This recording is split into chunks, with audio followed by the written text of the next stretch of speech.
எலும்புகள் ஏற்படக்கூடிய ஒரு மாற்றம்.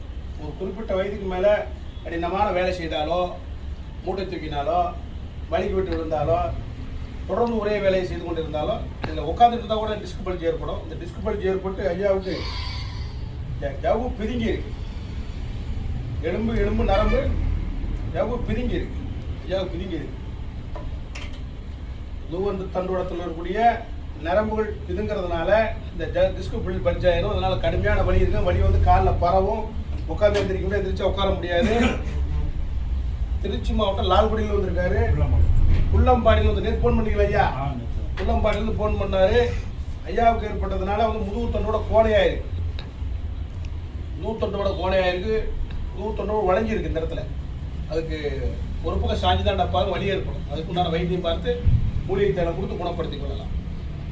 முதுகு தண்டோடத்தில் ஏற்படக்கூடிய இந்த எலும்பு அலைவரிசையானது விலகி போயிடும். உள்ளக்கூடிய தட்டு ஜவ்வு, அதாவது உள்ளக்கூடிய டிஸ்க் வந்து விலகிடும். அதுக்கு தான் வைத்தியம். வைத்தியசாலை இடுப்பு வலிக்கு எழுப்போர் டிஸ்க் படிச்சுட்டு அற்புதமான முறையிலே வைத்தியம் பார்த்து குணப்படுத்தப்படும். நாமக்கல் மாவட்டம் பள்ளிப்பாளையம் ஈரோடு அருகில் வைத்தியர் வெங்கட்ராமன் பேசுகிறேன். காலை 5 மணி முதல் 12 மணி வைத்தியம் பார்க்க. நன்றி, வணக்கம்.